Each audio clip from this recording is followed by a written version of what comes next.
Hey there, We Can't Wrestle podcast listeners. If you haven't noticed, we have switched our server to Anchor. If you haven't heard about Anchor, it's the easiest way to make a podcast. Let me explain. First of all, it's free. There are creation tools that allow you to record and edit your podcast right from your phone or your computer. Anchor will distribute your podcast for you so it can be heard on Spotify, Apple, and many, many more. You can make money from your podcast with no minimum listenership, and it's everything you need to make a podcast all in one place. So go ahead, download the free Anchor app or go to anchor.fm to get started. Highly recommended by me and everybody else here at the We Can't Wrestle podcast. The We Can't Wrestle podcast. The King listens to it. WWE Hall of Famer Jerry the King Lawler, and you better listen to it too. My friend Nate and the We Can't Wrestle podcast.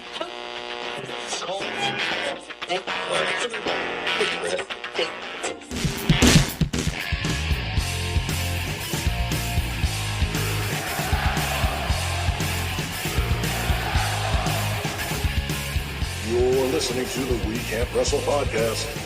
Now it's time for our host, Nate Maxson.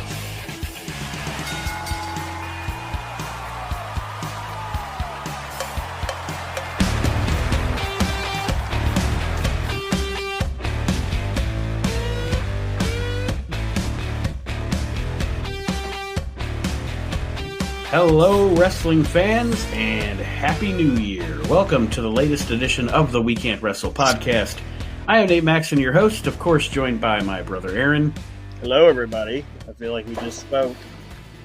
And, yeah, we also recorded Reliving the Extreme this evening, so it's a double shot for the Maxson brothers. And, of course, our co-host, Mr. Archie Mitchell, is here as well. What's up, everybody? And on this week's show, we are going to play a little game that Aaron and I have played before, and I think we once played it with Chad Austin as well. It is a random copy of the Pro Wrestling Illustrated Top 500, and each one of us are just going to just pick numbers out of a hat or out of our head. We'll each do about 5, and it's cool to go back in time and see what the results were. Sometimes you get a funny name, right, or a guy where you're like, shit, I forgot that guy existed, or something like that. And as a matter of fact, before we went on the air, Archie and I were talking about the fact that consuming your wrestling information just isn't as cool as it used to be. It was so cool to get your magazines, man. Me and Aaron's grandma used to take us to this fucking store that, you got to buy a bag of penny candy, and she bought you a wrestling magazine, and you were set. Read More Bookstore. Yes, Read More Bookstore. That's what it was called. So, just the nostalgia of looking through a magazine. You got to actually read. I mean, yeah, we're reading our phones or we're on a website on a computer and we're reading, but reading it cover to cover and then a couple weeks going by and you having to go back and find a page that you read and see if what you read was right. And you know what I mean? It was just something, it hit differently. Yes, absolutely. Yeah, I had not to be off topic or whatever, but I had this English teacher in middle school named Tony Dodge, and I wasn't the greatest student in the world. Okay, not that I'm dumb or anything, but my biggest problem was that I have ADHD and I have a big mouth, so I'd talk a lot in class and want to make people laugh and shit like that. And our mom is the greatest mom ever, but I remember I was in a conference thing, and mom was like, all he reads is wrestling magazines. That's all he wants to read is wrestling magazines. And Mr. Dodge is like, he should probably read more, but at least he's reading. Right. About the exploits of King Kong Bundy on the East Coast. Yeah, yes. Right. But at least he's reading something. Sometimes I'll go through my magazine collection. I'll sit here while I'm watching old wrestling or something and just get it. I have actually gone down the wormhole and just in a night by myself, quiet in the office or whatever, just read a whole magazine front to back. Right. And it's man, it's just, I don't know. It's just nostalgic. So, but what I have in my hands right now is the Pro Wrestling Illustrated Top 500 from 1993. Yeah. I'm going to guess that. I mean, it's probably Hogan on the cover, but I'm thinking it might be Sting on the cover. On the cover, first of all, $2.50 in the U.S., $2.95 Canadian, a pound 95 in the UK. A steal anywhere. On the cover it's not just one guy on this cover. Oh, it's okay. Bret Hart, Yokozuna, Shawn Michaels, Sting, Big Van Vader, Lex Luger, and Ric Flair on the cover. Wow. Okay, so Hogan wasn't on the cover at all. All right. No. And we will get this out of the way. I'll just go through here just to give you guys an estimate of where we're at. Number 1 in the PWI 500 for 1993. Anybody want to take a guess? Sting. Bret Hart. What was that? Bret Hart. Sting. It was Bret Hart. Huh? And number Finally 5. Something. And number 500. Boogie Woogie Brown. Garbage Man. Yeah, Duke Josie. Is that Duke Josie? Mm-hmm. Garbage Man. Let's see. That's right. He insists on wrestling. I'd read the description here. He insists on wrestling in his sanitation engineer's uniform. Great trash talker, of course. Chicago native, Florida competitor. In return for guarantees, performs janitorial duties. That is funny. So, I like how they said he insists. yes, he insists on Like wearing. he shows up and they're like, you can't wear that. And he's like, hey, I insist. if you want me here, I insist. By the way, did you get that floor mopped? As I was looking through, the magazine earlier too, you know what is another thing I thought would be a fun show to do sometime? What? Just get one of my PWI 500s from whenever. It doesn't even have to be or not 500s, but get one of my PWIs from sometime out and just go through the rankings. Right. You know? But anyway, we'll each do about 5. Just give me a number that comes to your mind that you'd be interested to see who ranked at that number in 1993. And just so Archie? you guys know, No, go ahead, Aaron. Just so the listeners know, if they haven't heard any of these shows, we didn't spoil anything because none of us have ever been like number 1. Yeah. Yeah, you don't care about that. You want to know who's like random 263 or something. Right. Right. Right. So Archie, I'll give you the first pick. I'd like to know who number 50 was in the 500. Number 50. All right, let's see here. Let me get. I'm guessing it's still going to be a WWF or WCW guy, because I mean their rosters were pretty deep back then. Number 50 in the 1993 PWI 500 was Kensuke Sasaki. Ooh. 5'10", 233, 7 years pro, not listed last year. Inconsistent in WCW, returned to Japan during 1993. Among the strongest Japanese wrestlers, exceptional power attack including suplexes and hip toss variation and a dynamic clothesline. Former IWGP Tag Champ with Hawk. Yeah, he was a one Power of Warrior. the Power Warriors. Yes, Yep. I like Kensuke Sasaki. I do too. I like always little- enjoyed. He stayed away from the NWO. You know what I mean? They didn't put him in the NWO when they brought the Japanese guys over. When they did the WCW versus New Japan pay-per-view at Starrcade, I liked that they let him go over Sting. Mm-hmm. You know what I mean? And then they gave him the U.S. title for a little while too. Which he lost to the one-man gang. Right. In a dark match, I think it was. Yeah. It was even worse.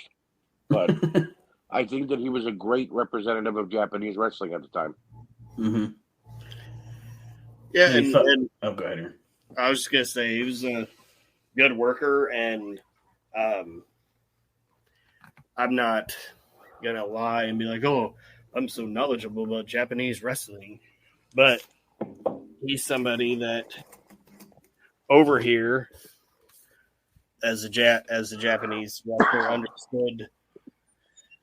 How do I say it? Like, understood how to work the American style. You know what I mean? Right. Yeah, he toned down the King's Road style a little bit when he came over here. All right, Aaron, how about you pick next? Arch said 50. I'll say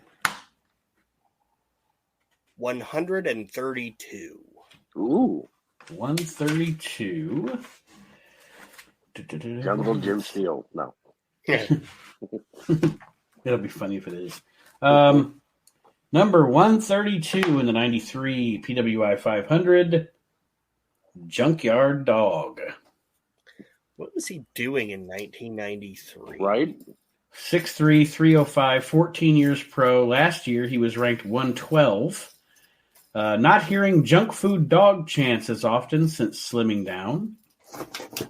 Extremely popular in independence. Slimming down. Read his weight.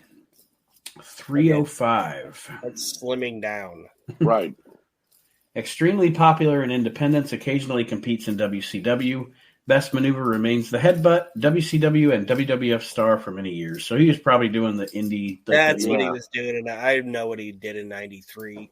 That was when WCW thought it was a good idea to have Junkyard Dog team with Jim Neidhart. Yep, you're right. Oh, God, yeah. Mm-hmm. That was a tag team. Jesus Christ. And they were both no longer way past their primes. Yes. Right. Way on the coke and bloated and I'm not going to say neither one of them were talented people because they were both great characters and everything like that. But it's like, neither one of them in 93 were JYD's like they were in fucking 86. JYD is actually one of the bigger disappointments to me personally because when you saw what he could be, if you watch him in Mid-South, when you saw that what he was there and just the ability that he had, the charisma that he had, and I'm not saying he lost his charisma, but he definitely lost his drive to be great and let his demons take over, and it's kind of sad to watch, But you look at somebody like that, and that's going back into the 80s and early 90s, and you look at modern product with some of these wrestlers that happens today too. You know what I mean? They go to the bigger company after being in a Mid-South or an indie or whatever, and Junkyard Dog full of vigor, he's going, and then all of a sudden a few months in, he's like, they're paying me. I don't got to do it every night at my absolute best. You know and I mean, he definitely in the WWF lived on, even though he was having his issues or whatever, he lived on his charisma, and I'm not saying he didn't pop those crowds and stuff. He was entertaining, definitely. He definitely had lost his, and I'm not one of those guys, and Aaron and I have discussed this before, I'm not one of those guys that's like, he was great till he got to the WWF, because there were many guys who were greater in the WWF than they were elsewhere. Right. JYD is one of those guys, I will say, he was better before he got to the WWF. Yeah, and just bottomed out. I was just listening to Jim Cornette. I can't remember if it was the drive-thru or the experience or whatever, but he was talking about when he started Smoky Mountain, and one of Rick Rubin's, I can't remember all the rules. Oh yeah. He didn't want JYD. Yeah, one of the rules was no JYD. Like, if you're going to take my money, no JYD at all. So I will pick next. I'm going to go. Oh, sorry. I was also going to say that it's not the same as JYD, but I feel Neidhart's the same way. Mm-hmm. Like, I'm not saying Neidhart would ever been like WWF champion or anything like that, but I think he could have been a bigger singles star than he was if he wouldn't have been fucking around with all that shit. Yeah. Because that dude had charisma for fucking days. Mm-hmm. And a look. The Hart Foundation wouldn't. Brett was great and is great, but that early I'm sorry, I don't mean to trail off, but that early Hart Foundation, Neidhart carried it. Oh yeah, on the promo side of it. Brett could like Brett couldn't cut a fucking promo to save his ass. Neidhart was the charisma of it. Right. Brett grew into it, but they wouldn't have been what they were if it would have just not been for like Jimmy Hart and Neidhart. You know what I mean? So Perfect I think storm. I think Jim gets looked past because of the fact that he had that fucking those demons that got bloated and shit. Yeah. All right, let me see. I'm going to pick. I haven't looked at any of this because I like to be surprised too. I'm going to pick 363. Ooh. Let me flip. Ham bone. Mr. Ooh La La or something. 363. Speaking of ham bones, it's actually a guy that Chad Austin knows, a friend of his, Mark Starr. This is number 363, 5'11", 235, 7 years pro. Last year he was ranked 278, so he's on his way down.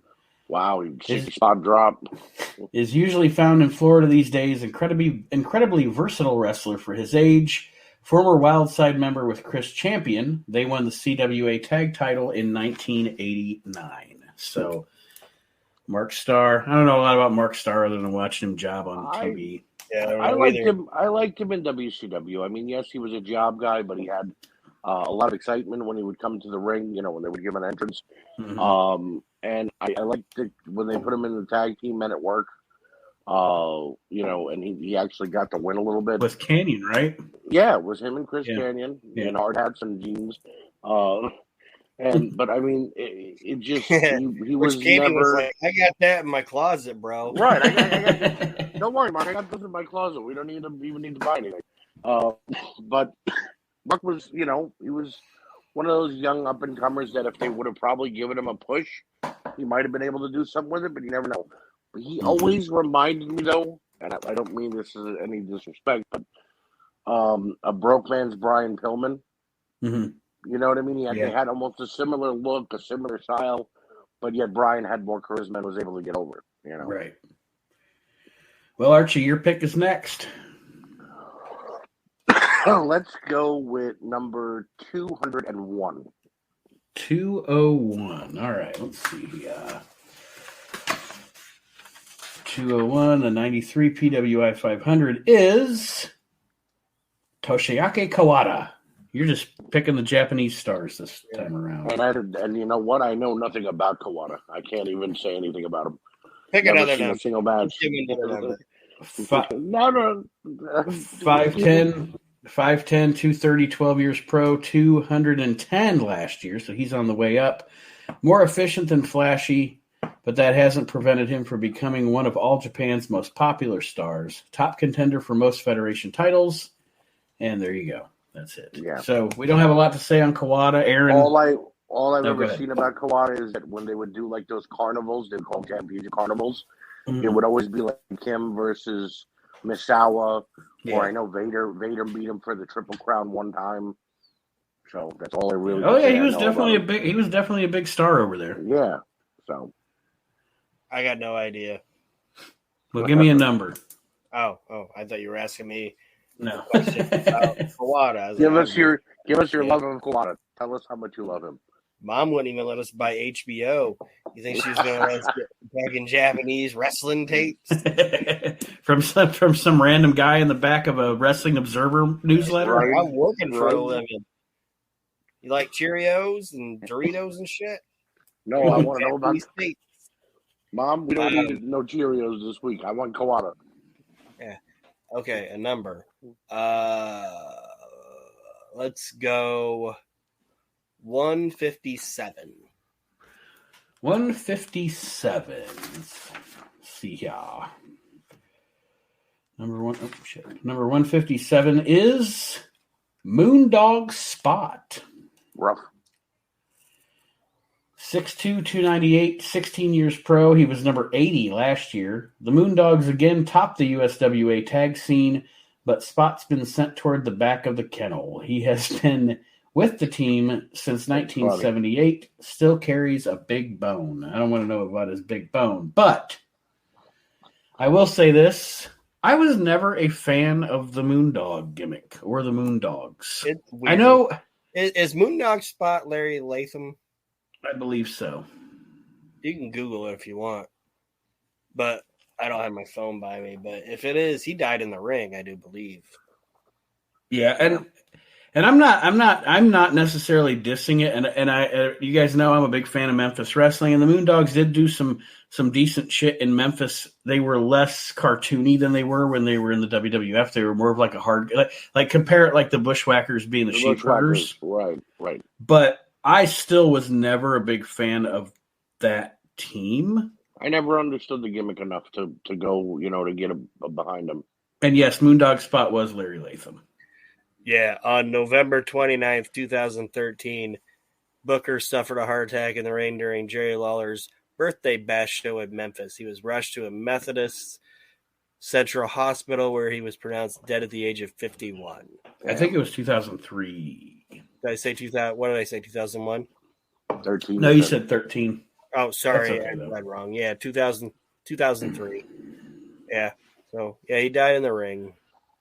Which is unfortunate, and I like I said, I wasn't dissing the guys or anything when I said I wasn't a fan. I just wasn't. Right. The Moondogs deal wasn't my cup of tea. I don't understand it. What is a moondog? Right? Were they surfers? Were they cavemen? Were they surfing cavemen? Surfing cavemen. Well, I mean that's the way they could have been hobos for all I knew too, because they had strings holding up their pants. You know what I mean? I get it; they were dogs, but wasn't one of the Moondogs said to be the other member of Demolition, and then he backed out? Actually, what happened was it was Randy Colley, and he was the other Moondog was Spot and Rex. Yeah, and the reason that he did not continue as Smash was because when he wrestled as Smash, too many people recognized him and were chanting Moondog. Right. That's. So yeah, he was supposed to be Demolition Smash, the other Moondog. Right. And by the way, not have worked out as well. Thank God it didn't work out.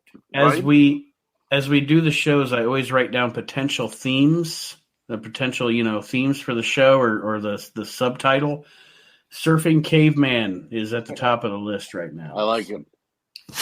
It's not as good of a gimmick as Caveman Lawyer, but yeah, but I mean, as much as I love Archie, he's no Phil Hartman. I'm a caveman. Nobody's a Phil Hartman. Nobody is Phil Hartman. All right, I think I'm next. Yes. I like the low numbers. I'm going with 422. 422. Adam Pearce. Was he born yet in 1993? I'm assuming he's 40-something, Nate. Okay. Or 50. I don't know how old he is, but, 422 is Killer. He's 6 foot. Wait, that's it? I was expecting a second name. No, it's just Killer. Oh God. He's 6 foot, 255, 8 years pro. Last year he was 232. The description: sadistic, partner of fellow masked man Psycho in the Texas Hangman tag team. Underrated. If Brutal Duo has won the Brutal Duo has won the WWC and USWA tag titles, and he is currently in Midwest Independence. I don't even know who this might be. Why don't I remember them from the USWA? Tried Googling it. I just tried Googling it. I just typed Killer Wrestler, and it came up with Jimmy Snuka. TCB, brother, TCB. I was gonna. Why don't I remember them from USWA? I used to follow USWA. I don't remember a Psycho and Killer. Yeah, I always thought the Texas Hangman tag team was Tex Slazenger and Shanghai Pierce when they were in WCW. They didn't actually give them that name. They just called them Tex Slazenger and Shanghai Pierce. They never gave them a tag team name. Oh, okay. But there were multiple Texas Hangman tag teams all over the. But this Killer guy. You know what's funny? I was watching WCW Saturday nights around the area. We got to talk about something because nobody knows anything about Killer. Right. when Shanghai Pierce and Tex Slazenger were in WCW. Like that Atlanta crowd that was at that studio was like super into Dennis Knight. Yeah. For some reason, they just glommed onto Dennis Knight because he was Shanghai Pierce. Right now, he was Tex Slazenger. He was Slazenger, yeah. So he was Slazenger. Shanghai was Mark Canterbury in the mask. Yeah. But like when Mark Canterbury was in there, they'd be like, whatever, you know. But as soon as like they tag in like Tex Slazenger, like those people were like, yeah, like getting into it and shit. But the same thing happened with the Godwins. It's when he was finished Godwin, he was getting over more than Henry was. I guess Dennis just had a way with the crowd. It just cracked me up in that little fucking studio every week. All them little kids were going to that show, and all them like teenage dudes were like, "Yeah, Tex Slazengers are shit." Yeah, it's just like and it's kind of it's not the same thing, but it's kind of the same thing. And Aaron already knows this. I've said it a billion times, but I love the fact that in the Manhattan Center, the Quebecers were like super over with that Manhattan Center crowd. Yeah, when they were those early Raws. Yeah, they were the guys that were there every week. Mm-hmm. You might not see Brett this week. You know, you might not see Sean. Fucking Quebecers are going to be here. Oh, yeah. We're not the mountains. That fucking shit where they're singing in the ring and the camera pans up or whatever, and fucking Raven and the Quebecers are singing it, and the entire Manhattan so they're singing it with them. It's like this is fucking ridiculous. All right, Archie, give me a number. 76. 76. There'll be another Japanese. No Japanese, no whammies. Turn the page. Let's see here. Number 76, Nasty Boy Jerry Sags. Ew, I hate the Nasty Boys. 6'3", 270, 7 years pro. Last year he was 104. He and Brian Knobbs, the Nasty Boys, seek WCW tag title to accompany their WWF belt. Excellent flying elbow off the top rope. Adequate solo skills. Better off in tag competition. Now, let me tell you. I don't hate the Nasty Boys. I do not. And I was going to say this. And I will let you elaborate, Archie. Mm-hmm. My thing about the Nasties is they were one of those teams that it depends who they're with. Because there are some teams that bring them up that they really work well with, i.e.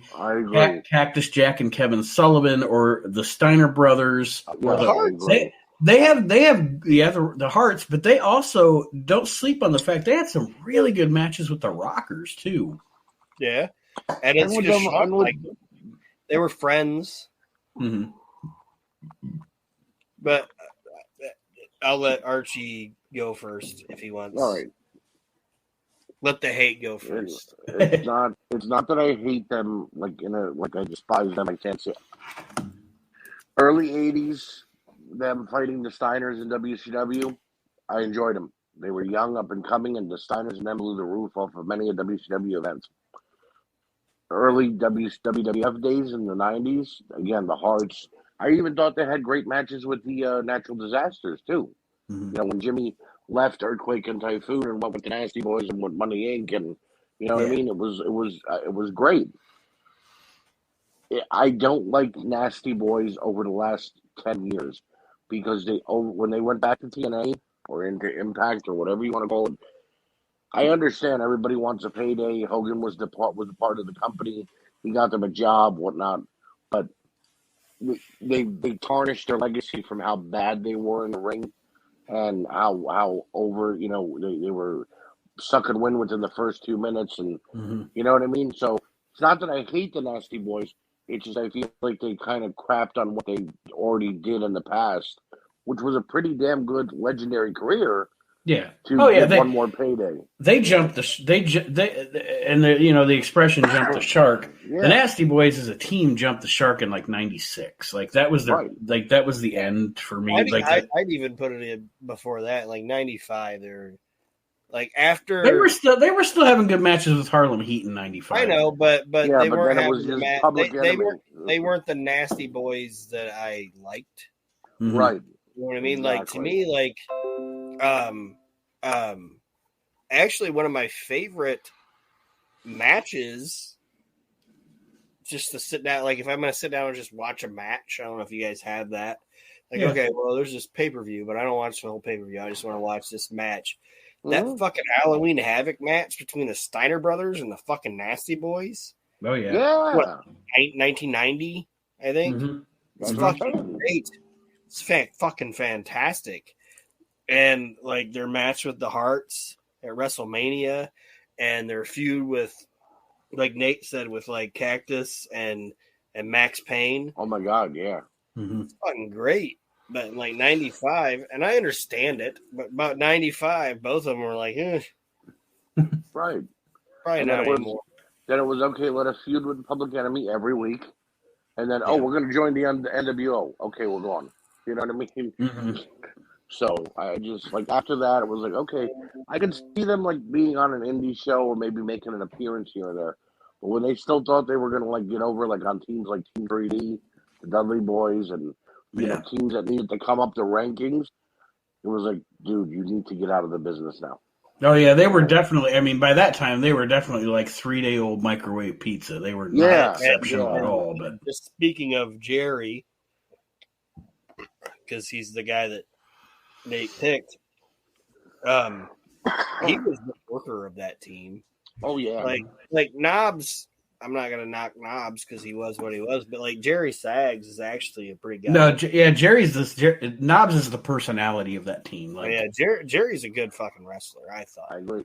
And like they said in his little blurb or whatever, that fucking elbow he did was great. Mm-hmm. Oh, yeah. And then Dusty Rose would be like, Bibbit. I don't know why he said Bibbit every time he would go for that elbow, but he'd say Bibbit. Aaron, it's your turn to give me a number, though. What was the last number I gave you? Do you remember? Nope. Was in the 300s. 330, 363, I think it was. Well, let's go right in the middle, 250. 250. All right, let's see.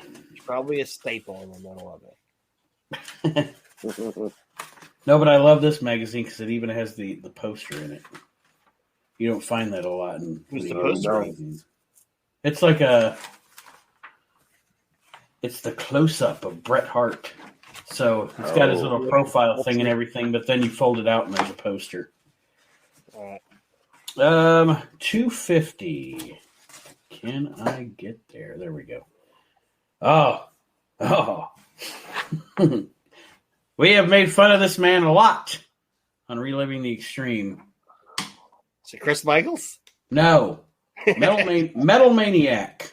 The Metal Maniac is 250? Yes, 6'2", 268, 2 years pro. Last year he was 482, so he is climbing the ranks. He climbed the ranks, yeah. Jimmy Snuka slipped Bill Apter some money. Metal Maniac competed in Jordan, Europe, and the U.S. this year. Incredibly powerful bear hug. Sports war paint to psych out opponents. Negotiating with Japanese promoters for 1994. Notice he said he's negotiating. Didn't get booked. Right. Perfected. He's like, hey, I know Jimmy Snuka. Do you want to book Jimmy Snuka? We love. Oh yes, we love book Jimmy Snuka. I do his laundry, man. I do his laundry. I speak of the English for him. Anyway, go ahead. The only thing left was perfected flying elbow smash as best finishing maneuver. I have never seen anything. I've never seen that dude do a flying elbow smash. I've never seen that dude do anything I liked to see. I've never even seen him leave his feet to get pinned by Jimmy Snuka. Right. You want to know my biggest exposure to the Metal Maniac before he was in BCW? You guys remember the company WCCW? Oh, yeah. It was all right. They used to have an opening montage when the show would start, and the first 30 seconds was Jimmy Snuka beating the hell out of the Metal Maniac. Of course it was. And that was all I remember about him. Because from 1992 to early 1994 on the East Coast, Jimmy Snuka beat the shit out of Metal Maniac all over the place. Every night, right. Yes, and then they would be like, next, Tom Brady versus King Kong Bundy. Right. Jimmy will be signing autographs by the bar in just a few minutes. Yeah. Who was his driver before that? Was it who was on the dark side of the ring with Snuka? Said he was in the car with him and was it Tama? I think it might have been Tama. Tama was like, I ain't doing that no more. Yeah, not anymore, brother. You're Uber driver no more, buddy. It's like, you're on your own. And the Metal Maniac was like, I'll do it. Yeah, I'll do it. How many bodies do you think he threw in a ditch?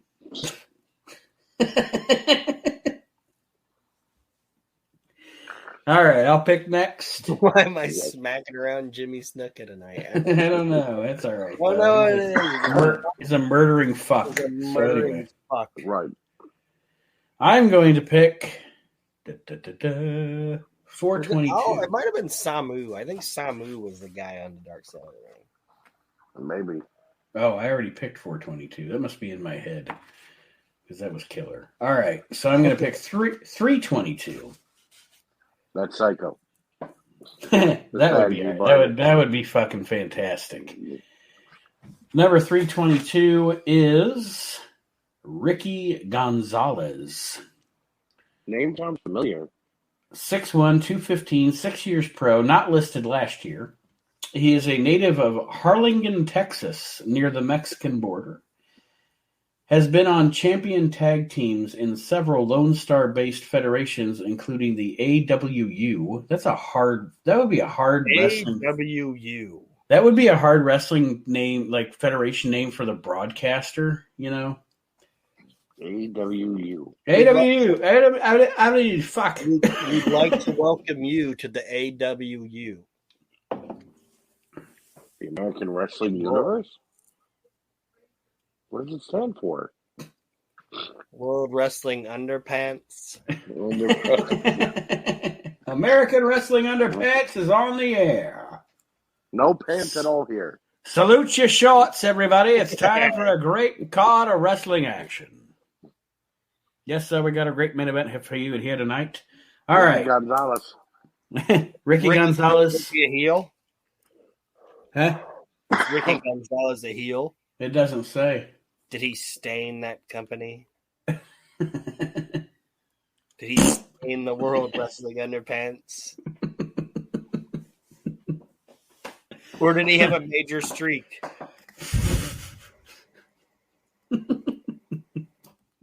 Jesus. Okay. My turn again? Yes. All right. One of the wrestlers is whitey tighty. Look here. Tonight I beat. They have a couple boxers. I was about to say, tonight I beat the boxer. Yeah. They had a guy, and he was a two-sport athlete. He's a wrestler. Mm-hmm. Do you know what his other profession was? What? He was a jockey. They had an excellent tag team too, Aaron. You hear about them? Yeah. Frank Fruit and Jose DeLume. Frank Fruit. That sounds like an indie result from Slice of Time. I'm just saying. together they make Fruit of the Loom. Michael Jordan is their spokesman. Yes. All right, I'm gonna go with number 165.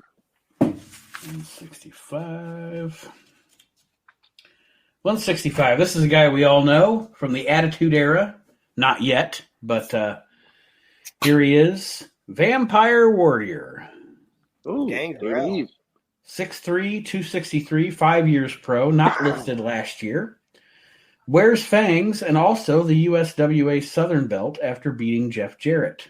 To make things even scarier, he's an ally of Luna Vachon when she's in Memphis, and he's extremely mysterious. I would call him a little more than an ally. Weren't they married?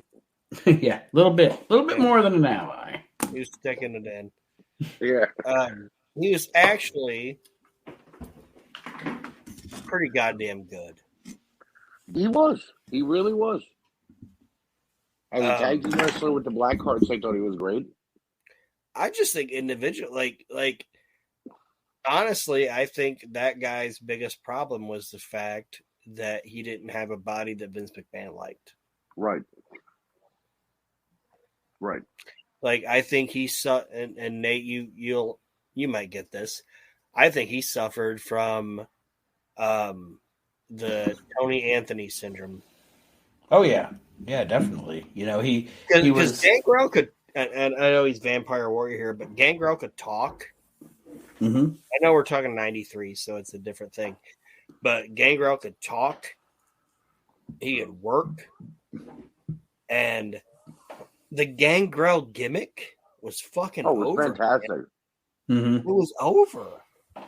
When that goddamn music would hit, people would just be bouncing to it and shit. Aaron, it recently hit again on Monday Night Raw. They did a thing with Edge and Miz, where Edge gave Miz a bloodbath, and then it hit a couple months ago when Edge was facing Seth Rollins, and the fans are still popping for it. Mm-hmm. Yeah, you know what I mean? That's what I'm saying. Like I just don't think that David Heath fit the mold of what Vince McMahon thought a wrestler should look like, and that is the only, I shouldn't say the only thing, but that's my main complaint about WWE now is like, oh, this guy doesn't look like what his superstar should look like. You know what I mean? Right. He also is right up there with D'Lo Brown as a guy that was actually hurt by the fact that Vince Russo left. Yeah. That was his pushing point, exactly. Because that's what I'm saying. Like Vince Russo had shit for him and was getting him over, and then Vince Russo leaves, and then just Vince is like, oh, look at that fat fucker over there. Well, but also they paired him 2 different times with 4 guys who were going to end up being breakout stars. Mm-hmm. You know, first the Brood was Edge and Christian with him. Edge was pinned to be a superstar from day one, and Christian slowly climbed up the ladder to becoming one of the best. And then they put him with the Hardy Boys. Like, you know, that you basically made him Archie Jannetty without even telling him. Right. You know what I mean? It was like, okay, here, you get these kids over. Oh, okay. And then what do? We're going to fire you. You know? And that's what I'm saying. Like, if you watch, like, when the Brood first was able to, like, cut promos, like, the first time they sent him out there, Gangrel did a good job. And then they gave it to Edge, and Edge shit the fucking bed. Oh, yeah. Edge was horrible as a vampire. But if you're, like, a Vince McMahon and his mindset, he's looking at Edge, who is tall, good looking, right, has a good body on him. Girls are swooning over him. Girls are swooning over him or whatever. When Edge first started cutting fucking promos, they were fucking trash. Yep. Mm-hmm. And Edge, honestly, wasn't even that great when he first started wrestling. Like in his first match, he fucking killed Jose Estrada. He almost fucking ended that guy's career. Broke his goddamn neck. Like he flipped the ropes, lands on his neck. Jose's neck was already having problems with his neck. Edge made him worse, yes. And is visually on camera going, oh shit. Like I fucked that guy up. Edge recently did a shoot interview, and he said when he did it, he came back in the ring, and Tim White, who was the referee, looked at him and, hey, kid, what? I think he's out cold. You may want to bring him back in the ring. So. But I just think Gangrel should have, you know, whatever he was, Vampire Warrior, Heath, Gangrel, he would have made for at least a decent European or Intercontinental champion. You know.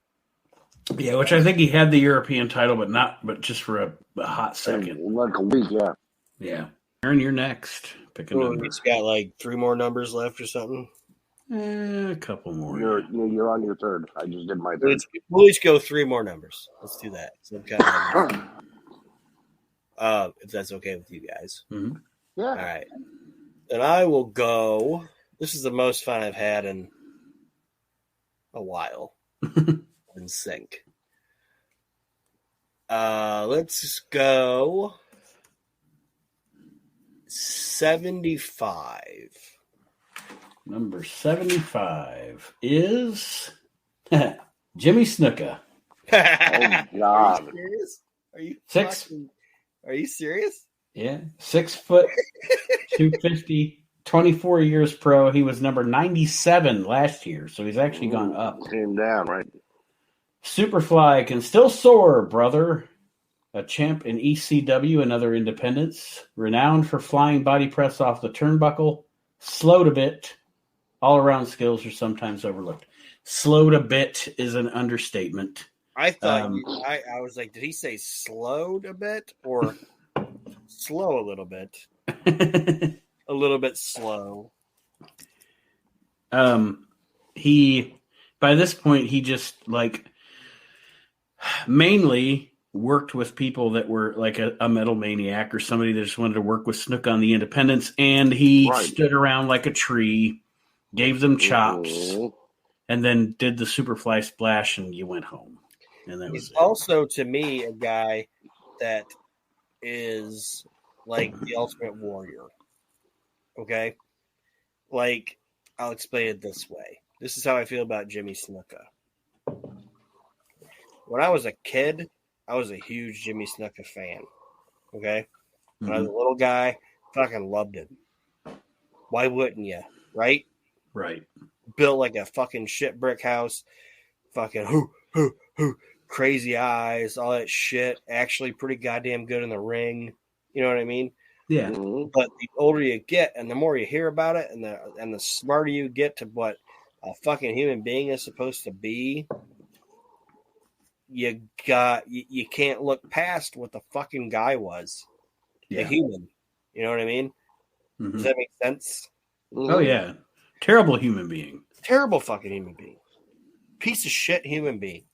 And when I look at him now, I'm like, I can understand. I still look at him and watch his matches and shit. I can still watch his matches and be like, okay, I understand why that guy's a great wrestler. But then he's a guy that I can't separate the character from a real person. Right. Does that make sense? Oh yeah, it's the same reason I have trouble watching Chris Benoit still. Right. Yeah, it's like you know what you fucking did. Mm-hmm. You know what you fucking did.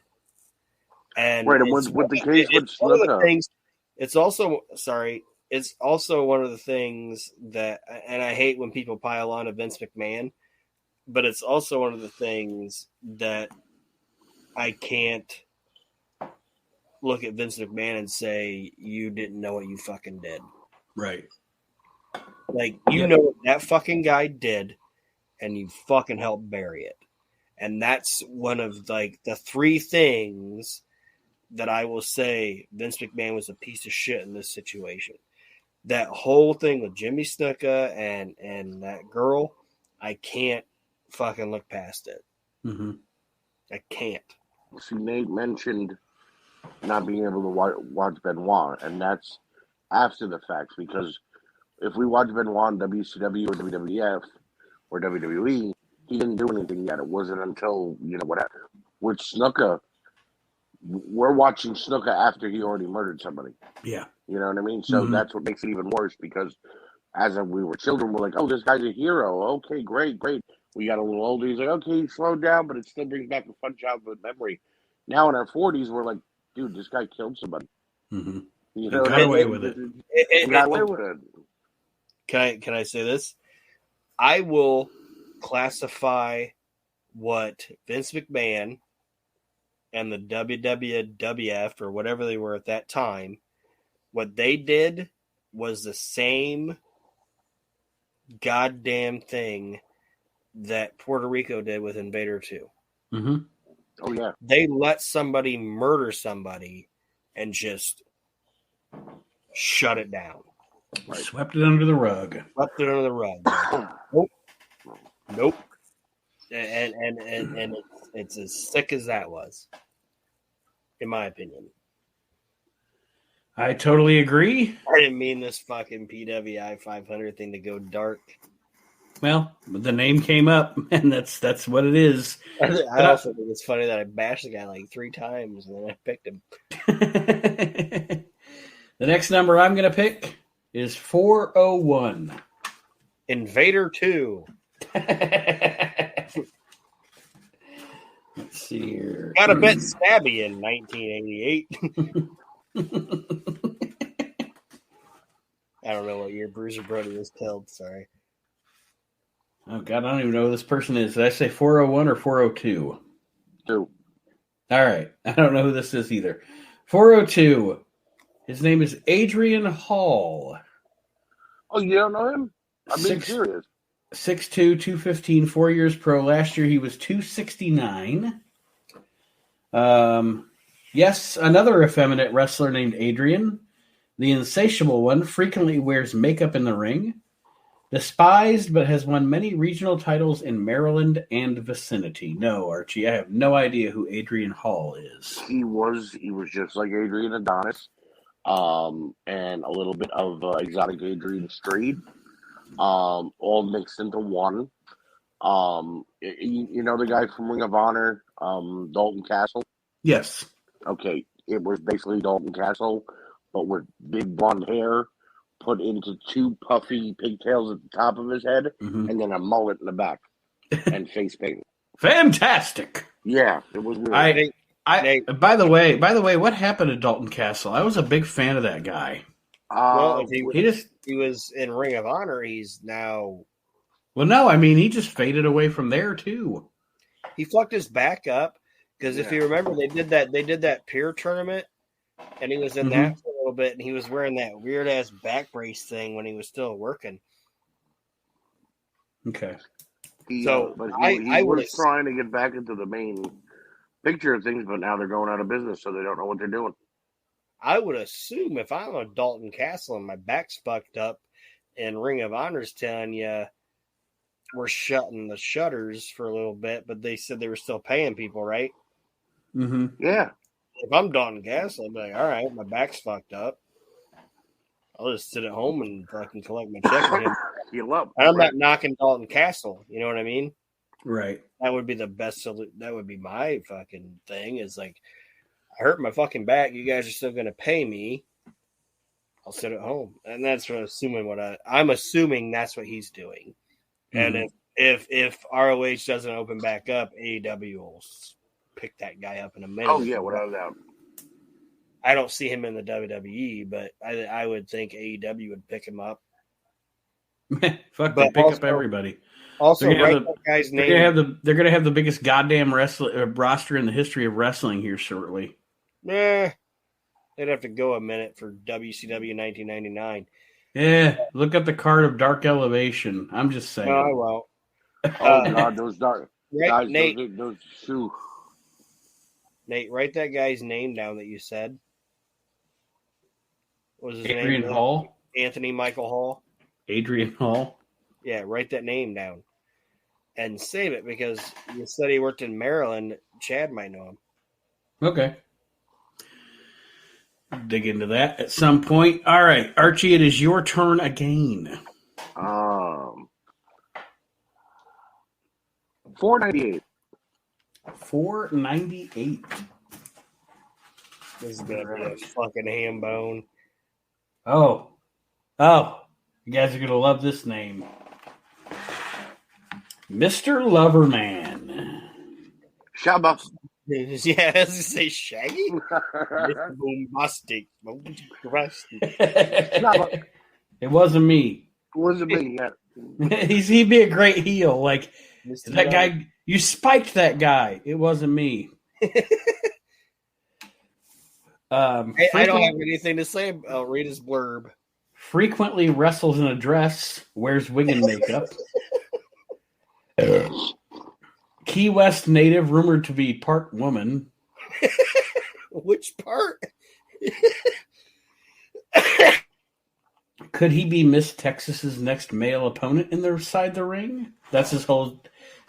Let me see. Texas is Miss Jacqueline. Yes, 5'6", 230, 3 years pro, not listed last year. Which part of him is female? I don't know, but he's Don't ask boombastic, I questions think. like that. Don't ask questions like that, Eric. Sorry, you go with $4.99. You're like, okay, it's like the last guy on the list. How bad could it be? Mr. Loverman. I don't have anything to say about this guy, but I think it's funny that even though Mr. Loverman isn't anything about Shaggy or Mr. Boombastic, but since I have nothing to say about this guy, I'll ask something again that has nothing to do with wrestling. Who on this podcast is a fan of Mr. Bean? I am. Roland Atkinson. Mr. Bean. Yep. Watching that dude as Mr. Bean dance to Mr. Boombastic. Oh, God, yes. Funniest goddamn thing I've ever seen in my entire life. I agree. It's fantastic. What is your next number, Aaron? Let's go with 136. 136. All right, let's see. 136 is this is a guy we've discussed recently, I think, on the show. Black Bart. Yep. Maybe not on this show, but one of our shows. Black Bart versus One Man Gang. That was on Slice of Time last week. Black Bart, 6'4", 261, 13 years pro. Last year he was 212. This brawling rule breaker from the Pecos is well known throughout Texas wrestling. A former world-class champion, now in Global, intensely feuded with Bill Irwin throughout 1992, so I know Aaron would have loved that feud. That was trash. Yeah. World class. Don't know. Bill Irwin looks like a squid belly. That was our show. One of our shows. Bill Irwin's a squid belly. But go ahead. But we're talking about Black Bart right now. Yeah. When I was a kid, before I exposed myself to watching. Yeah, glad I clarified that. Yeah, you put too much of a pause right there. I become Bill Clinton at some point. But listen, for a minute, I was like, I don't think Nate knows that he's talking to me. And I was like, it's the holiday season still, so I'm gonna keep my mouth shut because Nate was like, back when I was younger, and I exposed myself to the entire bus, the girls in the confessional. Anyway, all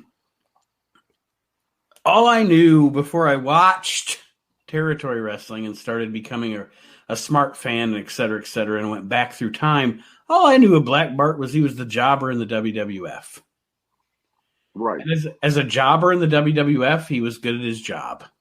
Otherwise, he stunk. He was also part of the Desperados. Oh, yeah. With Deadeye Dick and all that. That shit was so bad, Stan Hansen was like, fuck it, I'm leaving. I'm going back to Japan. I don't care how much money you're paying me. I'm out of here. I ain't doing that shit. It is funny, though. Like, the whole story was they're looking for Stan. They're looking for Stan Hansen, and they literally never found him. When they found him, he was like, no. Oh, they almost found me. I'm going back to Japan. I'm going back to Osaka. Archie, any thoughts on Black Bart before I make my next pick? I always thought it was such a bland character, like when he was in GWF. And it was just, I don't know. The feud with Bill Irwin wasn't bad, but it was just a bland, don't know where character. And Aaron and I always part ways on Bill Irwin. I was a Bill Irwin fan. But. I was too up until he became the Goon. Can I check? Can I have you write down another name, another potential name for the show? Mm-hmm. Any thought? Any thoughts on Black Bart? ..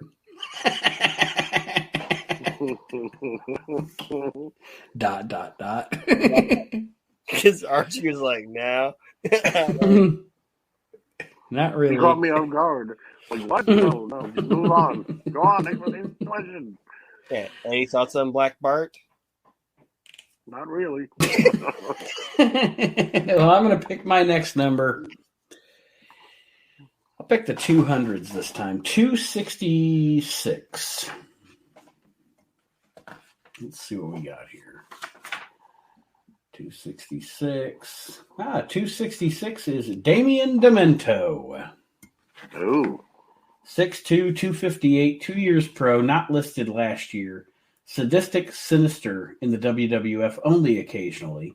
Especially good at knee drops to the skull with a standing reverse neckbreaker as his finishing move. Future appears iffy. Nate? Yeah. I want your honest opinion. Mm-hmm. Damian Demento as a gimmick. As a gimmick.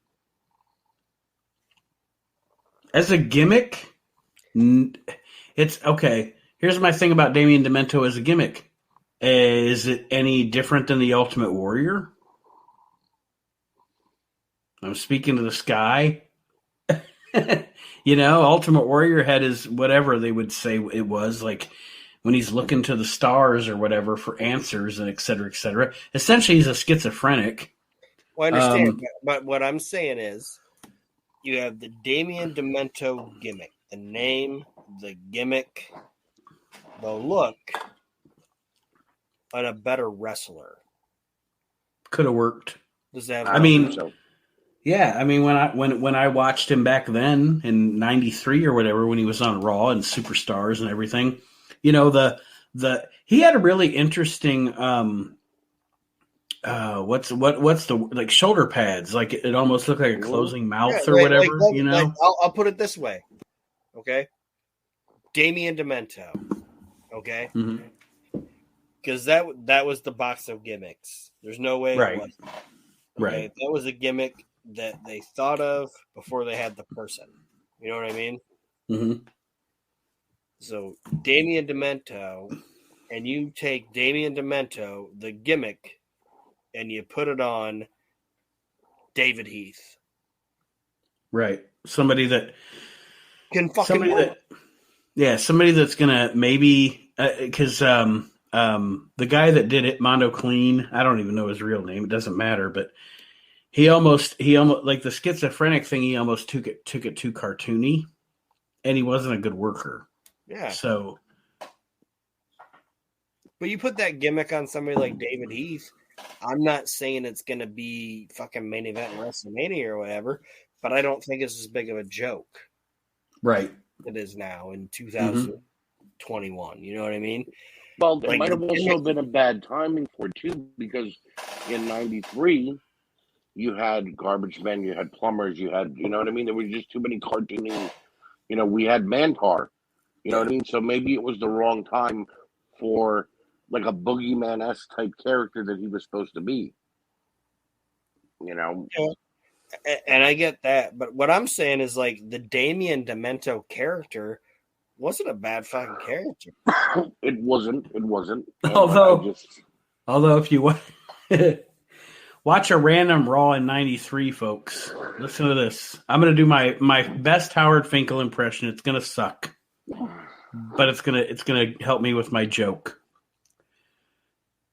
Okay, the Bushwhackers are about to come out, right? And Howard Finkel's like, introducing first, Damian Demento and the Repo Man.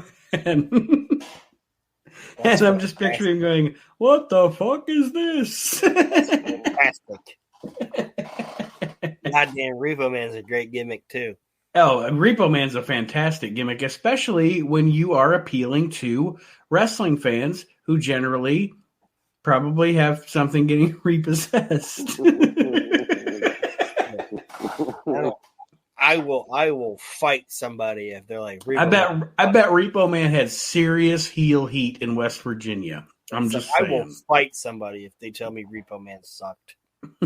I will fight you in the alley. No, Repo Man was just the next best thing that Barry Darsow could have done.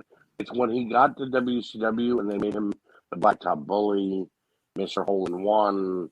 You know what I mean? It was like you really Barry Darso is not a good character. You can't build on that. Give him Smash, give him Repo Man. Oh, he's gold.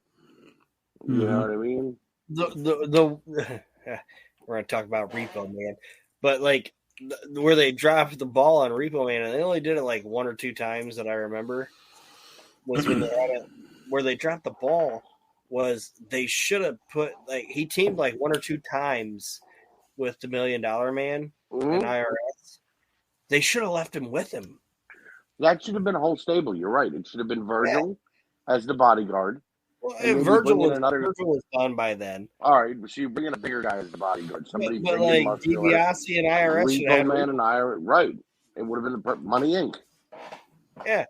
It's like, these guys aren't paying their bill. This guy ain't paying his taxes. All right. And when it stops not working, you actually can turn the Repo Man face for a little bit and have him try to repossess everything DiBiase has. I just pictured Repo Man in a tow truck, like hoisting someone's car up on on the tow truck, and then you pan out the camera and there's DiBiase, and he's just like, that's what I'm saying. Well, like how better would it have been when IRS was feuding with the Undertaker and he was at the Tombstone thing or whatever, and Repo Man has that same tow truck and he's just ripping tombstones out of the fucking ground. Right. That'd be great. Whose turn? All right. It is Archie's turn. This is the last turn, so pick wisely, gentlemen. My mind is telling me to go really, really low. That's usually the best comedy fodder. Yeah. Number 13. Oh, I thought you meant low, like in the 400s. No. You meant low. No, I don't want to end up again with Killer and what was the last guy I got? Adrian Hall. Yeah. 13? Yes. All right. Archie picks 13, and it is... Holy shit. Number 13. Number 13 in the pro... And I guess I don't know. Anyway, we'll talk about this. Number 13 in the PWI 500 for 93 is Marty Jannetty. Wow. 5'11", 230, 9 years pro. Last year he was number 85. Upset Intercontinental Champion and ex-Rockers teammate Shawn Michaels in one of the year's highlights. Later relinquished the title and dropped the controversial rematch on Monday Night Raw. So... I ain't mad at it. No, and that's what I was going to say. That's why I kind of stepped back and was like, okay, because him and Shawn had some fantastic matches in 93. 93, him and Waltman were a great tag team against the Quebecers. Right. Did they beat them for the title for like a week? Sorry, I didn't mean to interrupt you, Archie, if you were saying something. No, I just said, didn't they beat them for the titles for like a week? They did. Yeah, so... That, to me, I'll say this. That was the first Raw moment for me. You know what I mean? Where it was like, holy shit, because Shawn was like talking smack or whatever. You guys there? Yeah, we're... But that was the first holy shit moment on Raw for me, was when Shawn called anybody out from the crowd and then Marty showed up. Right. Like, so I don't have a problem with Marty being number 13. Mm-hmm. And again, he was he seemed to be in a good mindset in 93, coming out of 92 where he had some issues, because it was supposed to be Shawn and Marty at WrestleMania 8. And then, I mean, him and Shawn have one of the, personally, one of my favorite matches of the 90s at Royal Rumble in 93. Yeah. Like I said, that Raw fucking moment, that's the first Raw moment. Oh, yeah. Yeah. Yeah, because it was what do you say? It was so different. Like, You know, who comes this- out of the crowd in the street clothes and a fucking hoodie, and you're just like, what? Right. Mm-hmm. So 13 is probably a little high, but I wouldn't say that he shouldn't be in the top 20. Right. Right. I wasn't expecting the same way. That was, Yeah. but after you said it, and I thought more about it, I'm like, nah, I ain't Right. mad at it. I can dig it. Couple title runs, you know. Mm-hmm. High profile matches. Why not? Anything else on that, Arch? No. I always liked Marty. Just wish he would stop murdering people behind Safeways and Taco Bells. Posting random pictures of himself with African American women saying, "This is my girlfriend." Right. It's not your girlfriend. You took a picture at a porn convention, Marty, for Christ's sake. We Or- met him that night. Or being like, I hope she's not my daughter because she's really hot. Yeah. Oof. My wife. That's My rough. wife is. The wife is a huge Shawn Michaels fan. Has been forever. And we were going to Icons. Well, I was going to Icons in September. Mm-hmm. And I told her Marty Jannetty's going to be there. She's like, do me a favor, find how much it would be for him to call, FaceTime me, because I want to say hi. I'm like, okay. Okay, other wrestlers have done this before. She's a big fan of Marty Skrull. He did that for free. He actually called her on FaceTime. He said hi. You know what I mean? So I go to Marty, I say hello, tell him I've been following him since he was in, AWA and all that. And he's being nice. He's not overly zealous or freaking out or anything. He's not being drugged out Marty yet. And I go, so how much for an 8x10? So he goes, $20. I'm like, okay. Thinking I'll get an 8x10 and I'll see how much he wants to call him. Like, how much would it be for you to FaceTime my wife at home? She couldn't make it and she wants to meet you. And like, oh, hold on, let me ask my manager. This 4'2" little woman comes from behind the desk. In order for Marty to call your wife on the phone, that'll be $55 for 5 minutes, and then $10 each additional minute after that. What are we calling? 1-900 I'm like, 909 yeah, 9900? I'm like, when did this? What? I'm like, you telling me it's going to cost $55 to call up and say hi? She's like, yes. I'm like, okay, never mind calling. She's like, so what do you want on the 8x10? I'll be back in 10. I'll be right back. Never went next to him again. I love that you stiffed Marty Jannetty. Well, I'm like, $55 to make a phone call? Like, Jesus Christ. Like, Shawn Michaels probably wouldn't even have charged me that much. Show names: Archie, stiffed Marty Jannetty. That's a great story, and I love it. Aaron, your number. Make it good. That's not a number. That's I know. I'm thinking. Let's go with Thinking. Yeah. Mhm. 93. You say 93? 93. Well, it's the year that this happened. That's poetic. Yeah. But Number 93 in 93 is Ron Harris. Ooh. 6'5", 290, 9 years pro. This is 93, so this was like the good Harris brothers. Wait a minute, those 6 times. I think we're both 7 foot. That's kayfabe. Oh, so they gave him 7 inches of kayfabe? Jesus. Well, so let's do that. Yeah. I guess so. Sometimes I'm the funniest guy in the room. Anyway. That was a great fucking joke. It worked. That was a good line. All right. That's another name you can write down for the fucking Right. 7 7 inches in kayfabe. 7 inches of K. They gave him 7 inches of kayfabe. Yeah, fuck. All right. He and brother Don comprised the Blues Brothers. You know what I love? Jim Nate goes from I'm the funniest guy in the room sometimes to the biggest straight man ever. He and his brother Don. I think that's why Aaron always compares me to Jon Stewart. Yeah. Oh man. All right, so the Harris brothers, him and brother Don. He and Brother Don comprise the Bruise Brothers, Jim Cornette's latest creation and current Smoky Mountain Tag Team champs. Tough brawler. Sorry. Jesus Christ.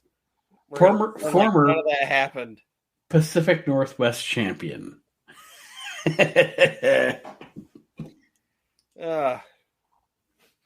inches of kayfabe and Jesus. That's my new show name.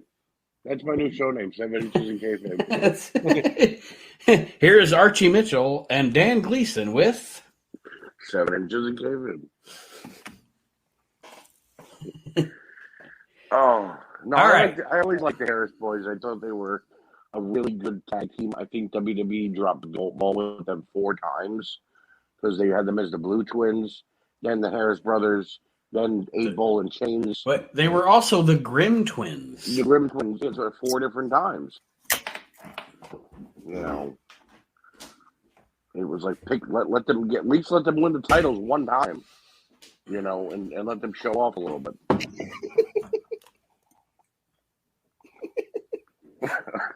Let them show off their 7 inches of kayfabe. Jesus Christ. All right, Nate, you're up next. It's your last one. Blue ball. All right. Twins. Good. Last number. Let me think here. 197. Don Harris. Yeah. 197 in the 93 PWI 500. Oh, we've already talked about him tonight as well. Jim Neidhart. 6'1", 275, 14 years pro. Last year he was number 121. Bret Hart's former tag partner has lately wrestled for Independence and WCW, as Aaron referred to. Yeah. A straight-ahead brawler, the Anvil is so-so in singles, at his best with an ideal teammate. And that's something I will say. Neidhart, at the end of the day, is a much more effective tag team wrestler than a singles All wrestler. day long. All day long. Like him and Owen, they were a good team. Yeah. Like they looked ridiculous. But they were a good team, and like I said, I wasn't trying to say like Jim Neidhart could have been like Intercontinental Champion or anything as a single star. I was just saying like head on straight. You know, Jim Neidhart probably could have been a better singles wrestler than he was. Mm-hmm. Well, I mean, and you watch him in either Stampede or Mid-South, and you can definitely see that. Yeah. And it's actually kind of cool to watch, like, before the Hart Foundation forms. Like when he was like Fuji? Yeah, when he was with Fuji in the WWF. That's interesting. Yeah. You know? It is. It was a pretty decent dynamic between the two of them. But like I'm saying, It was the goatees. Yeah. But it's also the fact that it probably would have never worked because Jim Neidhart was an insane person. Yes, and Fuji would have ribbed him too much. And well, I'm just saying in general, Jim Neidhart was a fucking Looney Tune. Like as a human being, he's a fucking Looney Tune. Like, you know, we talk about Randy Savage. You know how Randy Savage died, where it's like you don't want anybody to die, you know, but knowing that Randy Savage was in his like Jeep Tracker or whatever, and had a massive heart attack, went across 4 lanes of traffic, hit a guy on a fucking motorcycle, and slammed into a palm tree. Like, how else would you expect Randy Savage to die? Yes, the cream Yeah. always rises to the top. Yeah, Like, this dude had a heart attack in a Jeep Tracker, went across 4 lanes of traffic, hit a guy on a motorcycle, and slammed into a palm tree. That's how Randy Savage is supposed to die. This got real dark real fast.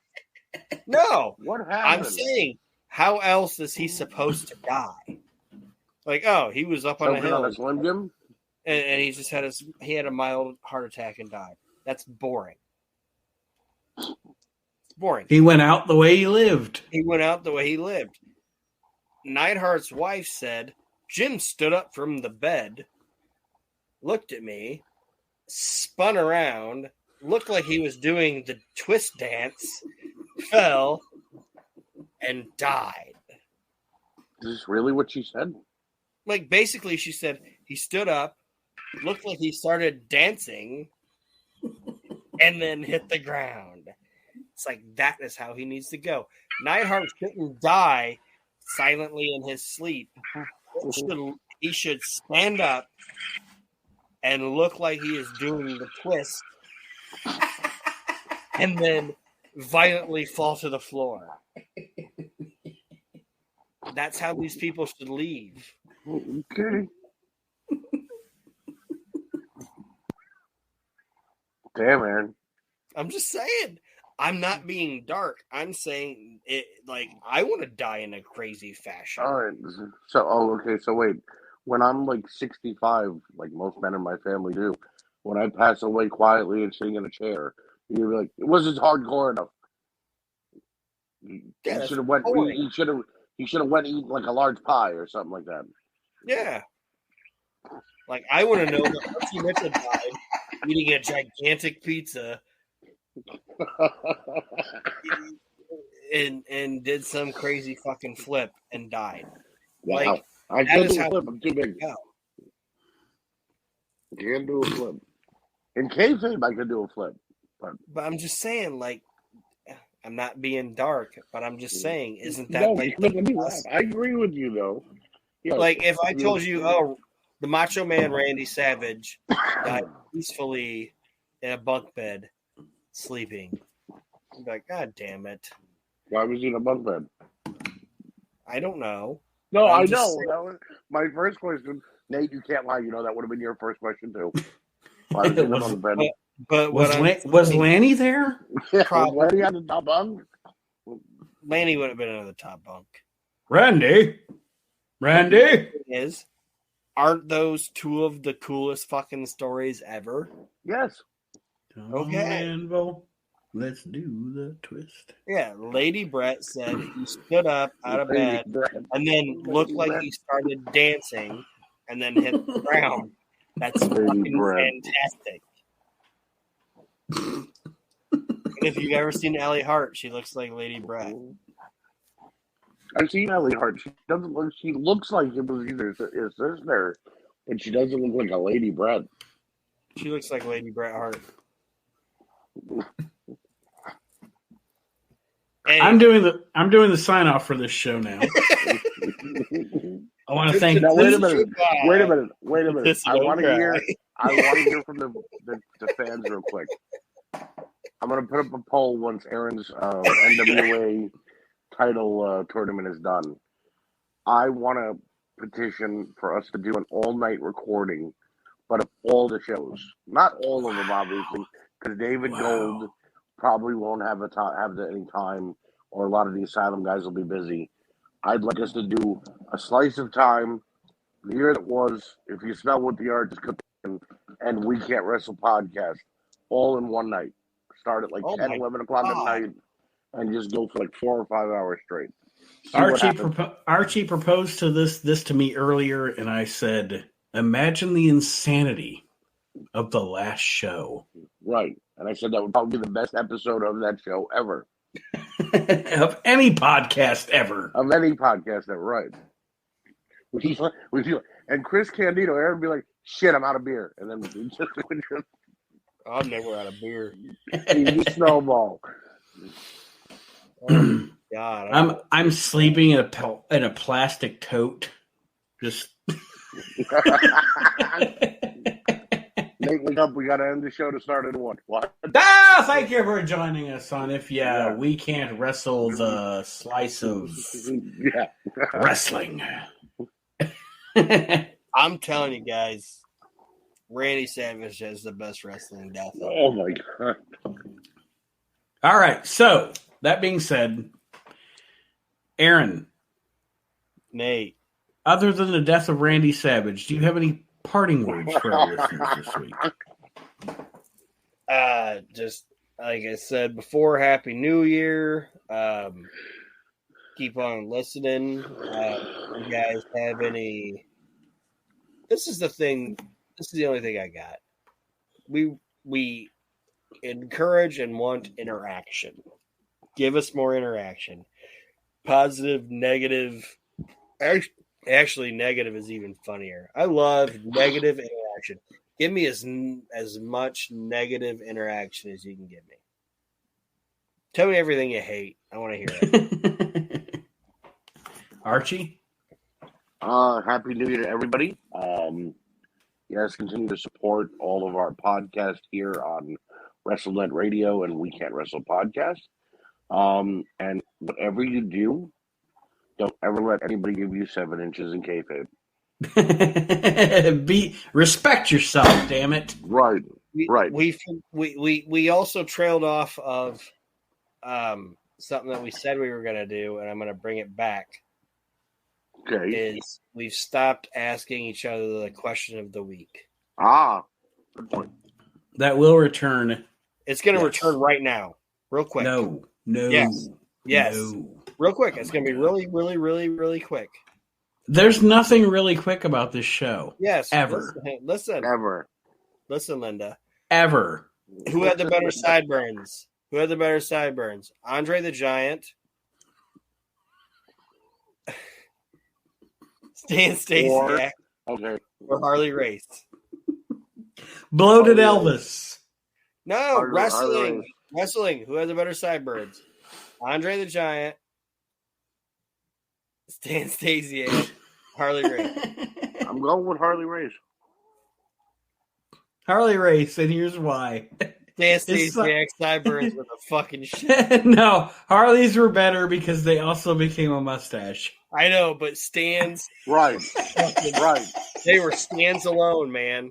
They were Stan's alone sideburns. They were fucking pimp.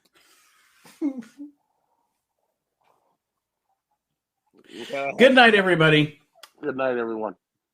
And don't forget, of course, to check out all the other shows on the WrestleNet Radio Podcast Network, including If You Smell What the Arch is Cooking with Mr. Archie Mitchell and Mark Brew, Reliving the Extreme with myself, Aaron, and Chad Austin of ECW, Slice of Time with myself talking about 25 years ago in professional wrestling, Maximum Gold. All right, there's too many podcasts on this network for right now.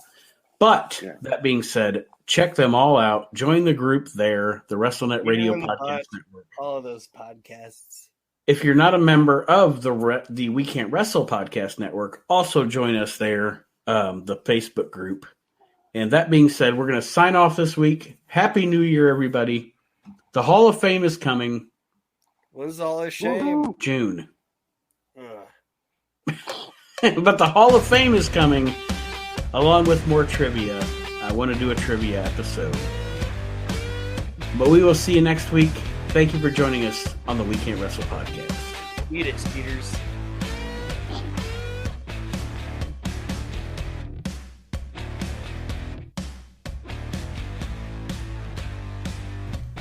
The We Can't Wrestle podcast is a production of Maxson Out Media.